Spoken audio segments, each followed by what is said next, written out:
Krokus terakti ijrochilari umrbodga qamaldi. Tojikistonning 4 nafar fuqarosining har biriga 990 ming rubl jarima ham tayinlangan. Jami 15 kishi umrbod ozodlikdan mahrum etilgan. 4 kishi esa uzoq muddatli qamoq jazosiga hukm qilindi. 2024-yil 22 mart kuni Moskva shahrida joylashgan Krokus City Hall konsert zalida dahshatli terror hujumi sodir bo'lganda.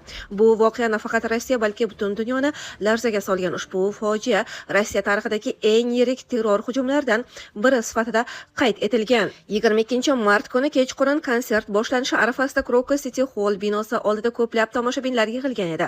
Odamlar mashhur musiqa guruhining chiqishini tomosha qilish uchun kelishgan, ammo aynan shu paytda qurollangan shaxslar binoga bostirib kiradi. Ular avtomat qurollari bilan konsert zaliga kirib, odamlar tomon o'q uza boshlagan. Zalda vahima boshlangan. Ko'pchilik odamlar qochishga harakat qiladi. Lekin hujum juda tez sodir bo'lgani sababli ko'plab insonlar jarohat oladi. Shundan so'ng binoda katta yong'in kelib chiqadi. Yong'in tez tarqalib, konsert zalining katta qismini qamrab oladi. Hatto binoning tom qismi ham qulab tushgan.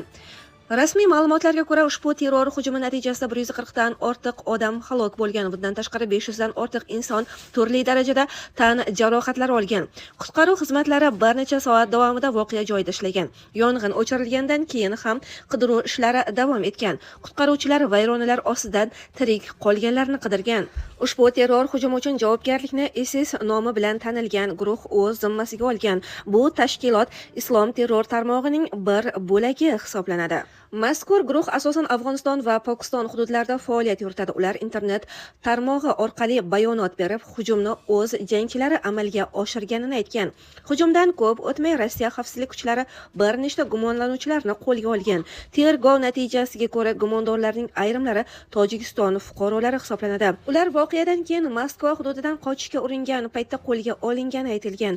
Gumondorlar ustidan uzoq davom etgan tergov va sud jarayoni olib borilgan. Sud qaroriga ko'ra, ushbu terror hujumida ishtirok etgan 15 nafar shaxs umrbod qamoq jazosiga hukm qilingan.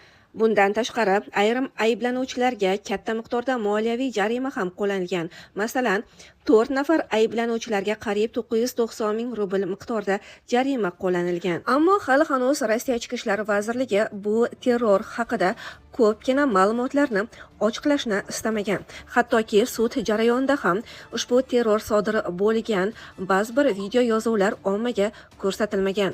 Ommaviy axborot vositalariga ushbu terror hujumida 140 dan ortiq odam vafot etdi degan ma'lumotlar berilgan edi, ammo kimlar vafot etganligi haqida ham hech qanday ma'lumotlar oshkor qilinmagan. Raqamlar juda katta ko'rsatilgan, ammo u vafot etganlar aslida kimlar?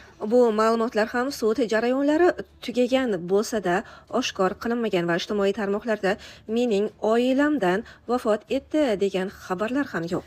Bu holatlar esa ko'pgina ijtimoiy tarmoq faollarida turli xil shubhalar uyg'otgan.